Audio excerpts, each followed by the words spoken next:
It's tempting and easy to book the cheap flight before checking hotel rates. It's easy to trust AI with your itinerary. It's easy to think 4 islands in 10 days sounds doable. And it's easy to underestimate the ocean, the weather, drive times, and the reservation rules. The goal for this episode is not to make you feel bad or scold you for making these mistakes. The goal is to help you plan a better and more fulfilling trip to Hawaii. Aloha and welcome to Hawaii's Best. I'm Bryan Murphy, Hawaii destination expert and your personal guide to planning an unforgettable trip to Hawaii. Today, I'm joined with Jordan and Erica from the Hawaii Vacation Guide, and we're talking about 15 Hawaii travel mistakes that we see visitors make again and again. And some of these I've made, and I know Jordan and Erica have made, and we'll talk about that throughout this episode. But some of these are, they cost you money. Some of these mistakes cost time, some affect safety, and some shape the way that you visit or show up in Hawaii. So by the end of this episode, you'll know what to skip, what to plan for ahead of time, and how to make your trip feel a lot less stressful. Jordan and Erica are the creators behind the popular The Hawaii Vacation Guide, and it's one of the most trusted Hawaii travel planning resources online. They've both lived on Oahu and Maui and now travel back as often as they can with their family as they continue creating practical Hawaii travel guides, videos, and itineraries. Their YouTube channel under the same name, The Hawaii Vacation Guide, focuses on firsthand Hawaii travel tips, honest recommendations, and practical planning help for visitors. And one of the reasons I'm excited for this conversation today is because I feel genuinely aligned with the way they share and talk about Hawaii. They don't treat the islands like a theme park backdrop or a checklist or just another pretty backdrop for vacation content. They understand that Hawaii is a real place. It's home to real people with a living culture, deep history, local communities, and places that deserve care and respect. That matters so much more today because there's a lot of Hawaii content online right now. Some of it is helpful. Some of it is just built to get affiliate clicks or to sell something or to make Hawaii look like a fantasy version of itself. But planning a good Hawaii trip takes more than just chasing the prettiest beaches or the trendiest restaurants. It means knowing what's worth your time, what needs to be booked ahead of time, what places require extra care, and how to visit in a way that supports the people and places that make Hawaii so special. So let's go ahead and let's talk story with Jordan and Erica from the Hawaii Vacation Guide.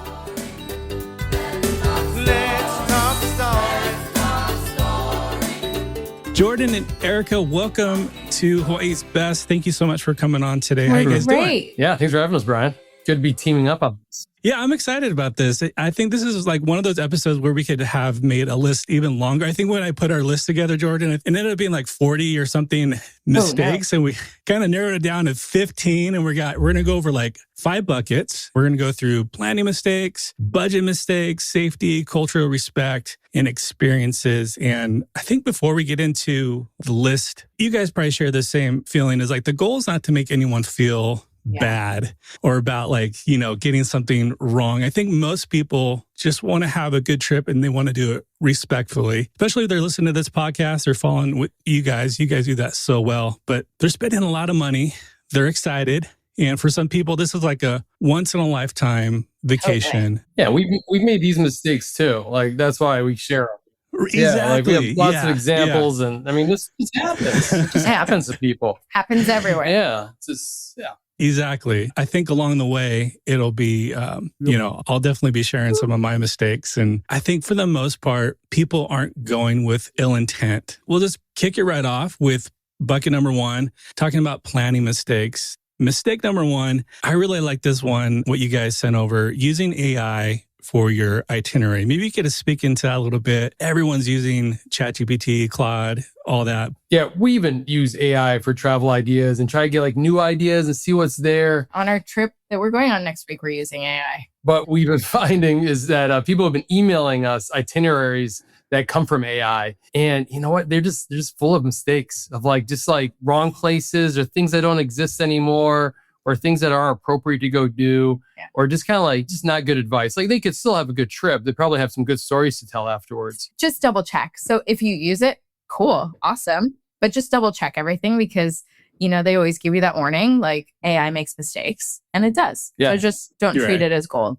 What are some of your guys' flags? Like, oh, this is definitely created by AI. The simple one is like when you land in Honolulu and you can walk to the lay stands, because they have these really cute lay stands by these like ladies out there, right? They're Right. iconic, but you can't walk to them. I mean, you could, but it's very hard. Right. Yeah, Yeah. Honolulu Airport's hard to get around. It's not Yeah. the safest to walk to them. And like, you just don't. You drive over to them.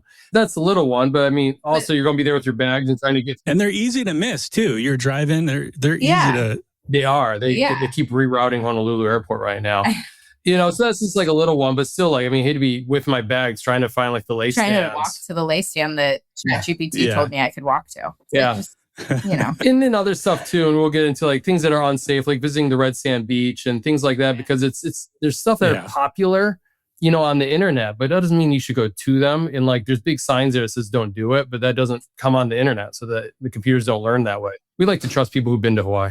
Right. Well, let's keep going. So mistake number 2, this is one I think it was an episode or 2 ago. So if you're listening, go back. I'll definitely link it below. But talking about island hopping, and specifically, Jordan, you mentioned this one, visiting all 4 islands in like 10 days. Yeah, we totally get you. What's wrong? What's wrong with that? There's nothing, right? nothing. It's got the trip you want. Yeah, like we had, it's the only guest post we've ever had on our website. Is this guy, him and his wife, he did all 4 islands in 14 days. And like, he wrote up his adventure, and he's like, it was exhausting. Because like every, essentially 3 days they were moving. They're moving on to something else, either another hotel or another island. And it was just a lot. And usually what we find is people who are coming from Europe, they're usually coming over for like 3 to 4 weeks. So they want to go all the islands and they're not coming back again. That's great. Sure. But if you're coming from the mainland, you're going to come back to Hawaii again if you really love it. So just pick 1-2 islands if you're staying for like 10 to 14 days, and that'll be enough island hopping. That's what we recommend anyways. I think a lot of it comes down to maybe people like can't decide which island to do, so they do them all. But then you miss some really amazing experiences on the island that on each Right. island. So yeah, try to stick to 1 or 2 Yeah. And go deeper. and go deeper. That's a good way to look at it. Mhm. You get the vibe and the pace of the island when you slow down and stop at that food stand or talk to that person and taking the time to like just each island and each area of the island kind of has its own pace and its feel. So getting that. I mean, you're not going to like end your trip with an island hopping badge or anything like that, but it's important to like consider, especially if you're traveling with a family, right? Like if you're traveling with a family, a 30-minute flight seems like super doable, but it's basically your whole day. Yeah. You still got to do the airport. You still got to do TSA. You still got to check in, check Return out. your car, get another one. Exactly. Yeah, it's a full domestic flight. Yeah. 100%. So mistake number 3, I think it kind of goes within it, is something that I'm kind of passionate about, is building your itinerary. We already talked about ChatGPT, and this is something that it can give you like Disneyland style, this huge itinerary of things you've must do. And honestly, I totally understand why it happens. People, they're spending a lot of money to get to Hawaii and they may not ever get back. They're adding everything in, and one beach day in Honolulu, and then you want to get up to Sharks Cove and snorkel. And then you want to get to Kailua for some lunch and then head over to the west side of Ko'olina and check out the sunset. Like that itinerary is so crazy, and you're going to be tired. You're going to be drained. Hawaii is not Disneyland. And I don't mean that in a negative way, but I think when we get into the cultural side of our conversation, it's more than just the postcard diamond head view.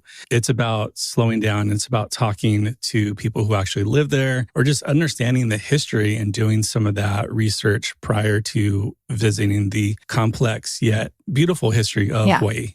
I definitely agree with you. I like that. Just like overall, is just don't overload your itinerary. Just leave the time in it for beaches or relaxing. Maybe go out in the morning and then go back to your hotel before the trade winds pick up. This is what we've learned learned. this. Yeah. Jordan likes to be go. Yeah, I love to load up these big itinerary days. A lot of it's filming and checking things out. And like we have our bucket list. Oh, we haven't been there in 2 years. We have to go check it out. The kids and I really love some beach and pool time. What we've been doing is like, we'll go out in the morning, we'll go see something awesome, we'll go experience something, and then we are chilling out the rest of the day. Yeah. And it's been a great cadence for our family. I've learned. That's funny. It sounds like my wife, Allie, like she just wants to do the pool and hang out at the resort and do the things we usually do. I'm like, well, I've been talking to this guy. I want to go check out this new experience. And it's like, I guess.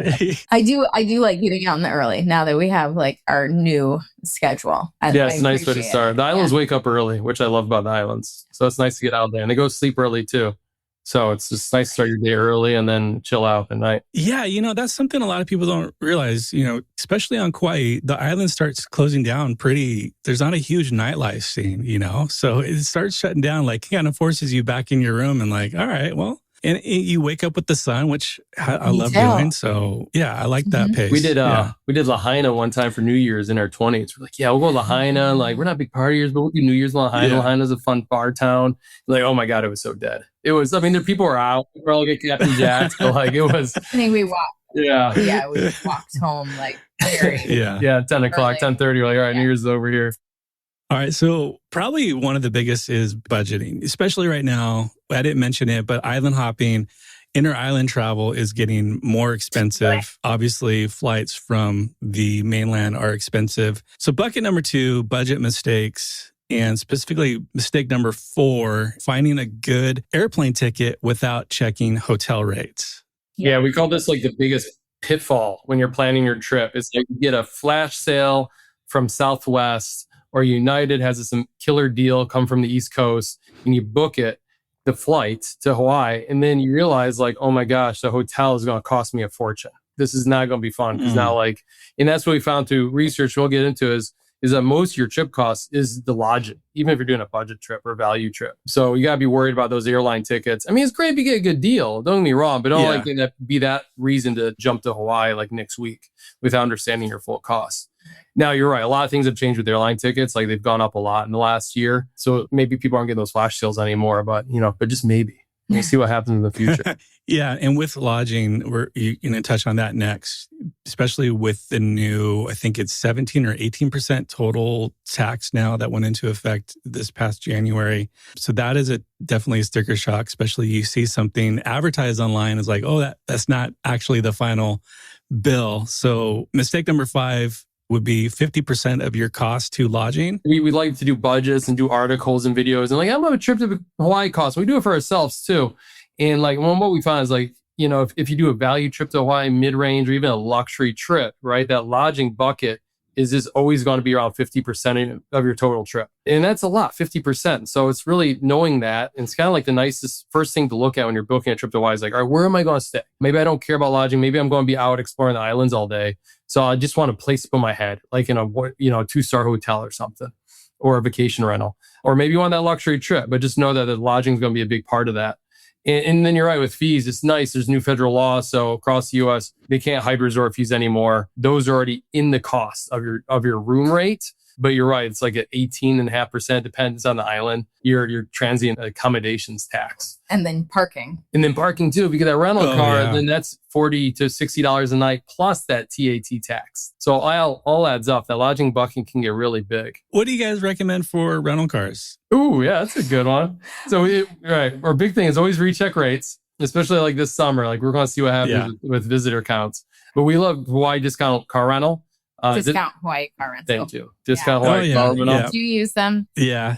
We do like to support local companies too. We have local companies on our website, but a lot of times we will go for the ease and the cancellation. Yeah, because there's no prepayment with them. So you can always Hawaii car rental. Right. Yeah. Honestly, their rates were so low the very first time we booked them, I thought it was a scam. Yeah.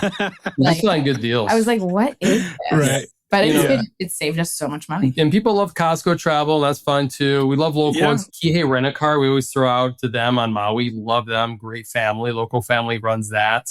Joe's Jeeps on the Big Island. We go local. We've even tried Turo. You can try different stuff, shop around, but we always say you never know where the deals are. If we're just doing Waikiki, like it's just my wife and I, we'll Uber over and then get a car for like the day, do North Shore. That's the way to do it. Especially with parking in Waikiki, a lot of people don't realize, there's a lot of parking garages, but they're expensive. And if you're trying to park at a hotel, Yeah, that's No, we've done Waikiki trips without a rental car. And it's great. Yeah, and Oahu is the best Yeah. island without a rental car. Best public transport, Circle Island tours, lots of options. right. Mistake number 6 kind of goes with this, talking about drive times across any of the islands. Kind of picking on Maui a little bit. A lot of people say in Ka'anapali and they want to do Rotohana. And it's like, that is a huge drive. Like you look at the map, you see your Kahului and you're like, oh, Hana is only like a 52-mile drive. Well, it's not a normal 52-mile drive. Narrow roads, one-lane roads, bridges, local traffic. That's a whole other thing. So understanding that, even on Kauai, I was talking to my wife recently and we're talking about, even trying to get to Poipu up to the lighthouse, like that's a long drive. It's a haul. Yeah, for sure. Traffic It's on a Kauai's haul. been getting bad too. It's really, either road work or construction. It's just a lot of reasons, but there's this that was something I noticed too. Last time we were on. You got the Kuhiu Highway and that's it. So drive time is a thing, and traffic is definitely something to prepare for if you're staying in Honolulu or just Oahu in general. People commute in and out, especially if you're staying in Ko'olina. There's going to be crazy Waianae traffic depending on the time of day. That used to be my commute, and I used to have to leave at 5 a.m. from Ko'olina. Oh my gosh. Downtown Honolulu. Yeah. And I was still in traffic. I would leave every morning at like 5:05 was my... And I think it goes without saying, the Big Island, Hawaii Island, a lot of people stay in Kona and they want to do Hawaii Volcanoes National Park. That is a epic drive of hour and a half, 2 hours. It took us like 2 hours stopping along the way. Yeah. But yeah, that's definitely Just be ready. something to think about. Just be ready for that. Yeah. Let's move to safety and mistakes. This is something that's super important. And a lot of this is just unaware or just not knowing. I think some of these other ones you can probably maybe figure out, but some of these things are you just got to go to Hawaii and visit Hawaii to understand really what's going on. So mistake number 7, not understanding the weather. What would you say about that? This is an interesting one. And like, you won't believe me until like you see it. But like, all right, so when a lot of people go to Maui, they'll bring up Maui like on their iPhone or something like that, right? The weather app, it'll give you the weather for all of Maui. With all the different ecosystems, it's going to be raining and cold somewhere on Maui. And it's going to show you that kind of like information. So people freak out like, oh my God, it's going to be rainy all day in August. And this is not. What we recommend is like punch in exactly where you're going to stay, like Ka'anapali, Wailea, Kapalua, and then see what the weather is there. And then even then, it's a tropical island, so it might have rain. It might get a little windy, but it doesn't mean your whole day is going to be like that. Now, the big surprise was this last March and April when we had like one Kona low storm, 2 Kona lows, and plus another storm. Yeah. And but then that goes into weather too. Like the mainland news made it seem pretty bad on the islands, and it was, for shame. A lot of locals and a lot of residents got hurt, destroyed homes, but the visitor infrastructure wasn't affected. Everything opened up again within a day. A lot of viewers told us, "Oh yeah, I had a great time." Like a couple of days after the storm, the beach is cleared up. So Hawaii is open and welcoming visitors, even after those big storms. Rain in Hawaii is better than rain anywhere else in the world. It is. Yeah. You get the rainbows and stuff. Right. Most of it is short. Obviously, with the Kona lows, that was like almost like a once in a lifetime. That was crazy. What happened there? Actually, so. I hope it's once in a lifetime. Yeah, I hope so too. And depending on the side of the island, if you are staying leeward side like Ko'olina, you're probably going to get drier weather. You're probably going to get more sun than if you're staying in even maybe Honolulu. But if you're staying in like Kailua somewhere, or even up, North Shore, you're going to get maybe a little bit more wet. And then fun fact on Waikiki, it's not even a tropical climate. They don't get enough rain to be tropical. So like the rain, you'll notice the rain just stops right before, like at H1, before it gets to Waikiki. Mistake number 8, this is something that our first time going on the Makapu'u Lighthouse hike, we made this by starting too late. So starting hikes too late. The Makapu'u hike, especially, it's sunny. It can be very hot. Same with Diamond Head. That hike you want to do early in the morning. We got there like at 9:30. We had little kids at the time, so we're just like made our way over from West Side to Makapu'u, and it was so hot. Pushing the stroller up. What's great about Makapu'u is it's paved and you can do the stroller thing. We started that hike way too late, so do your research on the hike that you want to do, especially those hikes over there that are maybe those sunrise hikes. You want to get there earlier rather than later. We've been caught in that too with the hot days. Coco Head Crater, going up the tramway with like a 3-year-old. That was bad. That was That was bad. Yeah. Mistake number 9, also I had this on my list, is not swimming at lifeguarded beaches. And you see a beautiful beach,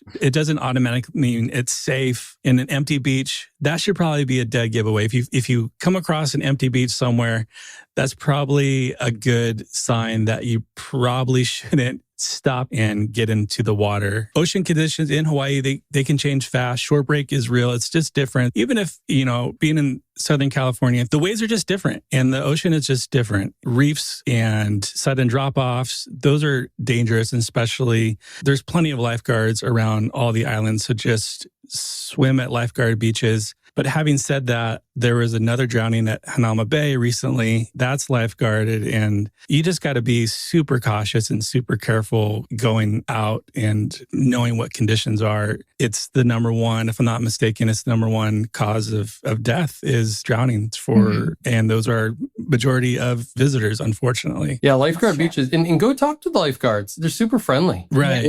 And they got usually great stories too, but ask them hey, what are the flags out today? What are things to worry about?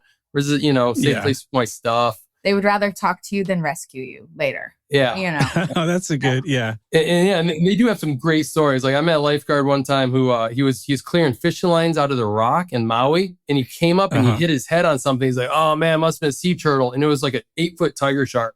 And then luckily the tiger shark just swam away, but he's like, I lost it. He's like, yeah. And then another guy on Oahu, he's a lifeguard. He had to take a break from his lunch shift so he could go win the Eddie, the big wave surf competition like a few years ago. Right. Yeah. And that was so cool. It's like a little local lifeguard guy, like beat out all these dudes. Yeah, Luke, I forget his last name. Mistake number 10 kind of goes with this, but ocean safety, going out snorkeling when you're not a strong swimmer. And this is definitely me. I'm not a strong swimmer, so I do like the piddly, lagoons in Ko'olina, and I'm just fine. Yeah, and it goes right in with what you're saying. We feel so passionately about this because people will email us all the time and they're like, I'm not a good swimmer. I've never gone snorkeling. Where should I go? And I'm like, oh my God. Like, I know you're so excited to see this, but there are so many safe ways you can do this. Don't go out by yourself. You can do a tour from a boat. We love boat snorkeling tours because they have somebody out there with you. They go over all the safety precautions. They will teach you how to snorkel safely. And then there are also snorkel tours if you don't want to go on a boat, if that's cost prohibitive or you just don't like boats for some reason. They have snorkel tours that leave from the shore. So you have a guide taking you out. So you can still have the experience, but just safely, because you hear about so many drownings, people either getting caught in a current, just, it's really sad. It's preventable. As you mentioned, it's the number one cause of death for visitors is drowning, but it's number 2 for locals. So it's the mighty Pacific Ocean, and it should never be underestimated. Yeah. It's not like going in an easy place. So yeah, we're passionate about it. We always try to say in all of our videos is, always snorkel with a buddy. If in doubt, don't go out. Yeah. We have tons of low sayings that we just try to help people know. All right, so I told myself I wasn't going to do this, but I'm going to break this up in 2 parts. As I was editing, there's just so much more. We went on talking for like another 30 minutes. So what I'm going to do is I'm going to call this part 1. And then next Tuesday, I'll be releasing part 2 of my conversation with Erica and Jordan. So I hope this conversation has already given you so much to take away and help you with your planning. And go ahead and hit follow on whatever app you're listening to. And that way you'll get notified next Tuesday for when part 2 will be released. So until then, as always, live with aloha. Mahalo for listening to Hawaii's Best. If you found today's episode helpful, make sure to hit follow on your podcast app so you don't miss future episodes. You can find all links and resources mentioned today in the show notes below. Hawaii's Best is produced by Shorebreak Media Group, edited by Easy Podcast Solutions, and with music by our friends Stick Figure.